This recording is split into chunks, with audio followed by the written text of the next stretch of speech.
Big boss ओ टट्टी अपना नया सीजन लेकर आ गया है, नंबर 3। अब तो लगता है यार कि साल में 3 सीजन होते हैं। समर, जब गर्मी ऐसी होती है कि रोड पे अंडा ऑमलेट बन जाए। फिर विंटर सीजन, जब यार बॉडी वेट से ज्यादा कपड़ों का वेट हो जाता है। और फिर आता है यार बिग बॉस सीजन, जब टीवी एक्टर्स, सेलिब्रिटीज और इन्फ्लुएंसर्स सब एक साथ आकर एक डिस्फंक्शनल फैमिली बनाते हैं और कम राशन खा के कौन ज्यादा हगता है इस मुद्दे पे लड़ते हैं। तेरी टट्टी तू साफ कर। जियो सिनेमा हमें यार जीने नहीं दे रहा। पहले कलर्स की वजह से जिंदगी ब्लैक एंड व्हाइट हो गई थी और अब जियो ने जीना हराम कर दिया है, वो भी 24/7। ये बिग बॉस ओटीटी 24/7 लाइव का कॉन्सेप्ट और 24/7 ओपन मेडिकल स्टोर्स में ना एक सिमिलैरिटी है। एक जगह बीमारी मिलती है और एक जगह उस बीमारी का इलाज, पर दोनों ही जगह खाने को नहीं मिलता यार। ये बड़ी अच्छी बात कही आप। बट तुम्हें आज इस वीडियो में बहुत कुछ मिलेगा, क्योंकि आज हम रोस्ट करेंगे सोशल मीडिया के उन सुनहरे अंडों को जिन्हें लगता है यार कि वो बहुत स्पेशल है, लेकिन वो स्पेशली चैलेंज्ड है। और हाँ, उन्हें ये भी लगता है कि उनका स्ट्रगल ही असली स्ट्रगल होता है, बाकी सब तो ठीक है यार, छोड़ो। तो इन सुनहरे अंडों का आज हम बनाएंगे तहल का ऑमलेट। तो देवियों और सज्जनों, कुर्सी की पेटी बांध लो, क्योंकि सच का पिटारा खुलने वाला है और एक्सपोज होने वाले हैं ये सुनहरे अंडे, जिनकी जिंदगी जीने के अलग ही हैं फंडे। और माँ कसम यार, आज मैं लाल कर दूंगा इनके चुत मार मार के डंडे। वाह क्या राइमिंग है यार, क्योंकि आज है संडे। Mic drop. क्या जोक मारा भाई। तो गाइस, हमारे दिल्ली सिनेमैटिक यूनिवर्स की world famous vada pav girl Bigg Boss की फर्स्ट कंटेस्टेंट है। जिनको नहीं पता उनको मैं बता देता हूँ कि दीदी का नाम है चंद्रिका दीक्षित, पर दीदी का फियर बिल्कुल कैरी मिनाटी जैसा है। असली नाम से यार कौन ही जानेगा, इसलिए दीदी ने अपना गेमर नेम ही अडॉप्ट कर लिया, वड़ा पाव गर्ल। मुंबई ने वड़ा पाव फेमस किया और दीदी ने वड़ा पाव दिल्ली में बदनाम। पर दीदी बहुत मेहनती है, कड़कती धूप है, दीदी वड़ा पाव बेचेगी। आस पास के ठेले वाले गाली दे रहे, दीदी वड़ा पाव बेचेगी। मुंह में छाला आ गया है, पर दीदी वड़ा पाव बेचेगी। ये लंबी लाइन लगी हुई है, पर दीदी वड़ा पाव बेचेगी। कोई 4 वड़ा पाव मांग रहा है, मार तेरी इधर लाइन में लगता है। हल्दीराम से काम छोड़ने के बाद के स्ट्रगल से लेकर अपने बच्चे के डेंगू तक दीदी ने 1 साल ठेला चलाने के लिए बहुत मेहनत करी है। वड़ा पाव बनाने के लिए नहीं, कंट्रोवर्सीज बनाने के लिए। जब से vada pav girl Bigg Boss OTT season 3 में आई है ना, एक ही रट लगा के बैठी हुई है। मेरे बेटे के लिए कर रही हूँ मैं, मेरे बेटे पे पैसा उड़ा रही हूँ मैं। मेरा 3 साल का बेटा है। बकचोदी मत कर लो।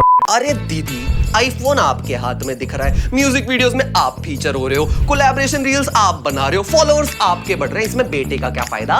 बेटा तो अभी भी अंगूठा ही चूस रहा है और घर पे बैठ के कोकोमेलन देख रहा है। ये बेटा बेटा ना करके अगर आपने अपने लिए थोड़ा स्टैंड ले लिया होता ना, तो शायद आज आपके लिए अलग ही रिस्पेक्ट होती। पर यार छोड़ो यार, जब आप वड़ा पाव के साथ एक्स्ट्रा चटनी नहीं दे सकते यार, तो हम आपको रिस्पेक्ट क्यों दें? Straight up genuine. Vada pav girl ने अभी रिसेंटली रिवील किया कि उनके हस्बैंड उनसे 3 साल छोटे हैं और उनकी शादी लगभग 5-6 साल पहले हो चुकी है। तो जब वड़ा पाव गर्ल की शादी हुई थी तब वो 23 साल की थी और भजी पाव 20 साल का हुआ इस हिसाब से। और वड़ा पाव गर्ल का कहना भी है कि वो 1 वुमेन गाय है। तो चलो यार, इसी बहाने बिग बॉस में कंटेस्टेंट्स जो आए हैं उनको ये तो पता चला कि 20 साल के लौंडे तक की फैंटेसी नहीं होती कि इसकी 2-2 बीवियां। Why would you say something so controversial yet so brave? पर जितना मिल्क वड़ा पाव गर्ल अपने बच्चे और अपनी कंट्रोवर्सीज को कर चुकी है ना अब तक, यार इन्हें ना अपनी खुद की डेयरी खोल लेनी चाहिए। मतलब अब तो वो भी खोल ही लेंगी, क्योंकि इन्होंने बताया है कि इनकी एक दिन की इनकम 40 से 50 हजार होती है। दिन का 40 कमा रही है ना। दिन का 40,000। बकचोदी मत कर लो। तो उस हिसाब से एक हफ्ते की 3.5 लाख, एक महीने की 14 लाख। योगी भाई चल चैनल डिलीट करते भाई, वड़ा पाव बेचेंगे हम वड़ा पाव बेचेंगे चटनी के साथ, और 4-4 वड़ा पाव भी देंगे तुम्हें पक्का।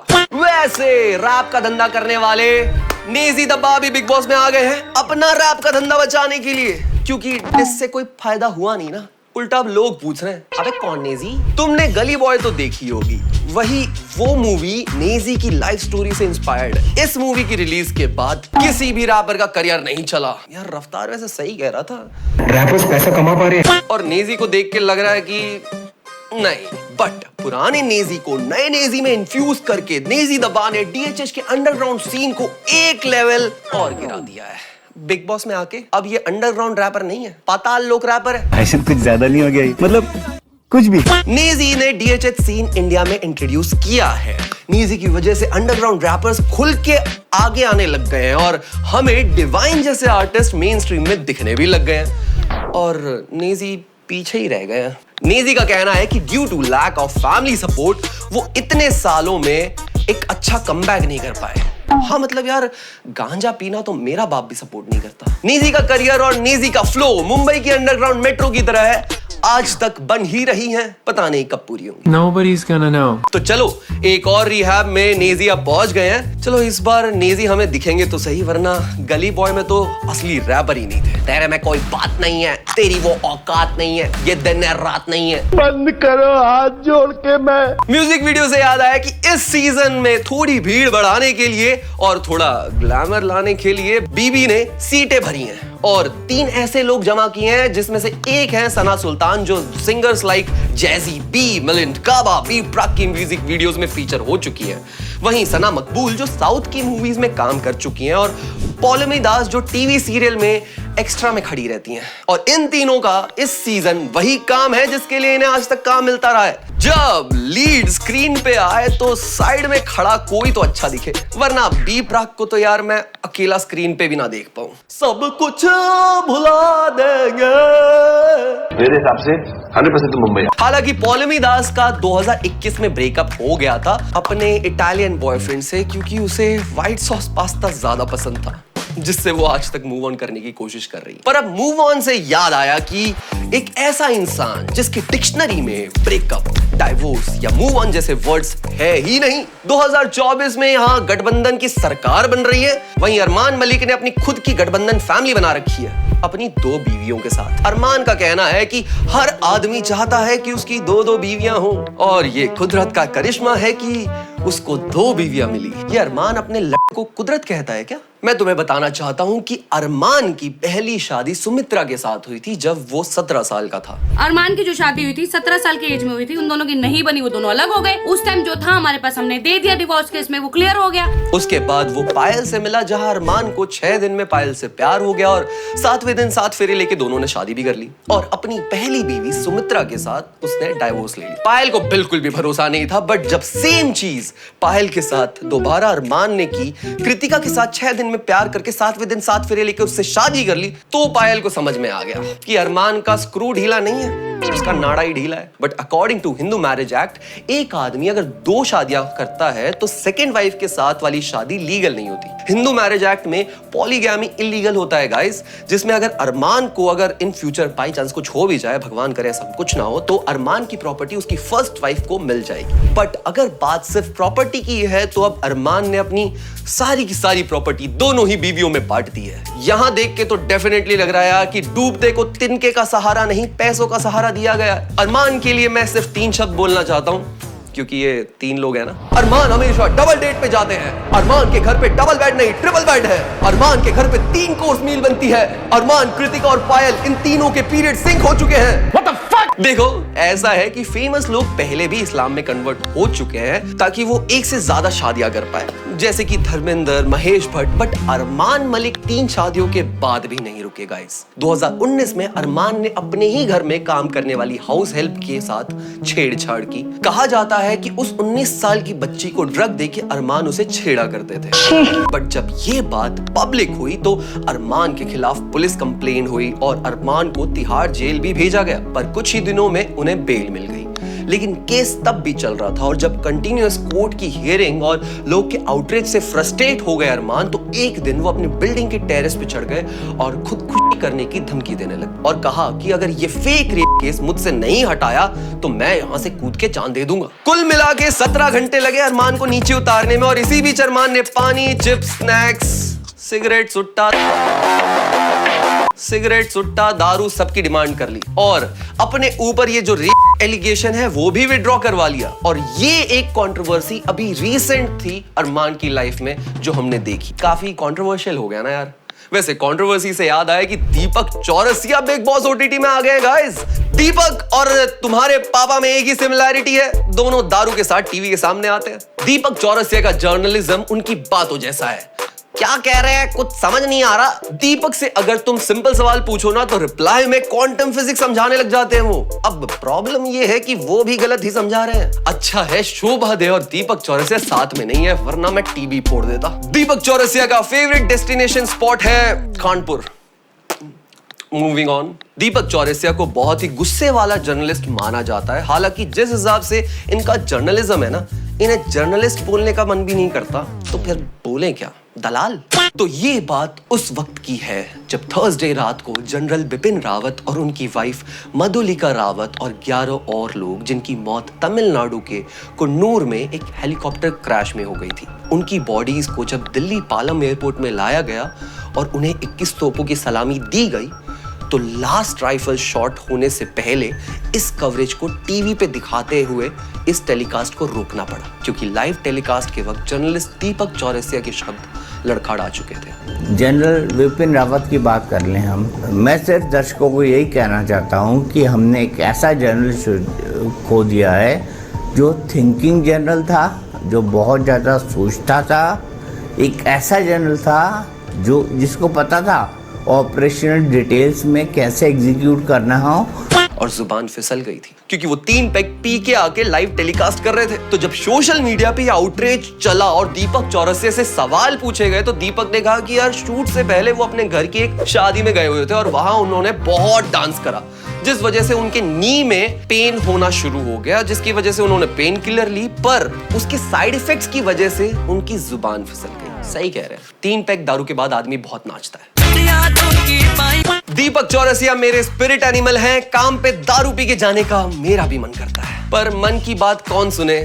वैसे वो सुनती थी यार, पर उसने अपना जमीन बेच दिया, और जमीन में होती है मिट्टी और देश की मिट्टी से बनती है कटारिया टाइल्स। लवकेश कटारिया इतना फेमस है कि उसके साथ में खड़े विशाल ने भी एल्विश के व्लॉग में उसे देखा है। और मेरा सवाल है कि क्यों? मीशो पे अगर तुम एल्विश सर्च करोगे तो कटारिया की फोटोज आती हैं। अगर तुम आंख बंद करके बिग बॉस सीजन 3 देखोगे तो तुम्हें अभी भी एल्विश की आवाज सुनाई देगी। एल्विश इतना फेमस है कि अनिल कपूर को भी कंफर्म करना पड़ रहा है। एल्विश वही जो जीता था ना। तो आपकी भी कोई आर्मी है, उसका कुछ नाम है? सर मेरी तो नहीं है, पर मेरे एक भाई हैं एल्विश, उनकी आर्मी है, एल्विश आर्मी करके, मतलब फॉलोअर्स को कहते हैं अपनी एल्विश आर्मी। एल्विश वही ना जो last year big Boss OTT के विनर थे? जी सर, जी सर। इससे समझ में आ रहा है हर्षवर्धन के जूते का बिल इतना ज्यादा है कि पापा को पैसे कमाने के लिए क्या क्या करना पड़ रहा है यार। सोनम दीदी देखो प्लीज, वेज नॉन वेज के जो प्राइस आपने इतने बढ़ा रखे हैं ना, प्लीज वो थोड़े से तो कम कर दो। देखो अब तो छोटा भाई भी अफोर्ड नहीं कर पा रहा है। स्काई डाइविंग के बारे में सुना है? तो मैं A++ स्काई डाइवर हूं, नरेला से स्काई डाइविंग करवाता हूं। कटारिया हवाबाजी को इंग्लिश में स्काई डाइविंग नहीं कहते। अबे फेंकने का मतलब ये नहीं होता कि खुद को ही फेंक देना। और अगर नरेला है ना तो ये स्क्रू ड्राइवर होगा, स्काई डाइवर नहीं। वैसे इन दोनों में से एक के हैं 9 मिलियन फॉलोअर्स और एक के हैं 1.8 मिलियन फॉलोअर्स। कितने फॉलोअर्स हैं आपके? सर मेरे 1.8 मिलियन है। तो भाई इनके हैं 9 मिलियन फॉलोअर्स और इनके हैं 1.8 मिलियन फॉलोअर्स। और अनिल कपूर दोनों को ही नहीं जानते। विशाल और कटारिया दोनों ही अपनी स्क्रिप्ट भूल चुके हैं। ग्रैंड प्रीमियर में दोनों लड़ रहे थे और अब घर में भाईचारा ऑन टॉप। यार ये मैक्सटर ने क्या गलत कर दिया था? वैसे गलती से याद आया कि बिग बॉस के इस हफ्ते के नॉमिनेशंस में रणवीर शोरी का नाम आ चुका है, पर यार बिग बॉस के घर से निकलना पड़ा अपने भाई नीरज गोयात को। यार ये रियल पर्सनालिटी, इसको एक हफ्ते से ज्यादा रख ही नहीं पाते बिग बॉस वाले, और अगर कुछ ज्यादा रियल हो तो एक ही दिन में निकाल देते हैं। वहीं जहां सारे के सारे हल्ला करने आए हैं यहां, वहीं इस नॉइस पोल्यूशन की बिगेस्ट कंट्रीब्यूटर आई है सीधा राजा व्लॉग्स से। राजा व्लॉग्स की बहन शिवानी कुमारी, जो पूरे बिग बॉस हाउस में बस चिल्ला ही रही है। लोग तो इसकी रील्स के नीचे कमेंट तक कर रहे हैं कि जब ये आती है तो प्लीज यार साउंड कम कर दिया करो या फिर म्यूट ही कर दिया करो। क्या मतलब चिल्ला नहीं रही है, बातें ऐसे करती हैं? वहीं जहां सारे के सारे अपना डेड करियर बचाने के लिए आए हैं, अगर इनका करियर है तो, पर एक सरप्राइजिंग एंट्री हुई है एक ऐसे एक्टर की जिसे मेरी जनरेशन के सारे लोग जानते हैं। बिग बॉस के घर के कंटेस्टेंट्स को छोड़ के बस ये पता नहीं किसी जनरेशन के सगे नहीं है, पर रणवीर शोरी बड़ी बड़ी फिल्मों में नजर आ चुके हैं, जैसे अगली और Pagli, Singh is king, Chandni Chowk to China. Wait, ये तो फ्लॉप थी ना? इनका अगर तुम काम उठा के देख भी लो ना तो तुम्हें लेजिट लगेगा क्या आदमी है यार। पर इन्हें बिग बॉस में देखने के बाद लग रहा है क्या क्या आदमी है यार। रणवीर शोरी क्लेम करते हैं कि उनके पास कोई काम नहीं है, इवन दो बिग बॉस में आने के बाद इनकी अगली फिल्म गोधरा का ट्रेलर आ चुका है। प्रमोशन का तरीका थोड़ा कैजुअल है। तो एक तो बिग बॉस में ये आके सबसे कूल कैरेक्टर बन चुके हैं, लाइक इनकी बहुत जल्दी सिग्मा मेल एडिट्स आने वाले हैं यार। और अगर आ चुके हैं तो प्लीज मुझे डीएम कर दो आई राजीव कुमार पे। जहां इन्फ्लुएंसर्स बिग बॉस में अपना करियर रिवाइव करने आते हैं, वहीं ये खुद बोल रहे हैं कि ये अपना करियर बर्बाद करने आए हैं। रणवीर की हिस्ट्री की बात अगर हम करें तो इनका करियर 96 में स्टार्ट हो गया था बॉलीवुड में, और इनकी पहली फिल्म 2002 में रिलीज हुई, एक छोटी सी लव स्टोरी। और इतनी ही छोटी सी लव स्टोरी है इनकी, जब ये पूजा भट्ट के बॉयफ्रेंड थे और इनका ब्रेकअप हो गया था पूजा भट्ट के साथ, तो ये भट्ट हाउस में अपना बैग भूल गए। बट जब ये अपना बैग लेने वापस गए उस घर में, तो काफी ढूंढने के बाद पहली बात तो इन्हें अपना बैग नहीं मिला। और फिर जब ये अपनी गाड़ी के पास आए तो इन्होंने देखा इनकी गाड़ी के शीशे फूटे पड़े हैं। और जैसे ही इन्होंने सामने देखा तो सामने राहुल भट्ट आयरन रॉड लेके खड़ा हुआ है। भाई मेरी तो फट जाती, बट भाई डेविड हेडली चिल्ला के भाग जाते, बदला पूरा हो जाता। आगे जाके इन्होंने कोंकणा सेन शर्मा से शादी करी, पर वेल सब अच्छी चीजें जल्दी खत्म हो जाती हैं और ऑलमोस्ट 10 साल के बाद इनका डाइवोर्स हो गया। अब मूवीज तो चलो यार किस्मत का खेल होता है, और एक्टिंग का भी, बट बॉलीवुड कैसा नहीं लगता। पर बिग बॉस में फिलहाल सबसे कूल कंटेस्टेंट हैं ये, और सीनियर भी। और इन्हें देख के यार सही में लगता है कि इन्हें बस 2 महीने वेकेशन पे जाना था, और भाई अगर वेकेशन पे आने के लिए पैसे भी मिले तो कौन नहीं जाएगा है शौरी मैडम। तो क्या तुम इस सीजन का बिग बॉस देख रहे हो? और अगर देख रहे हो तो मेरा सवाल है क्यों?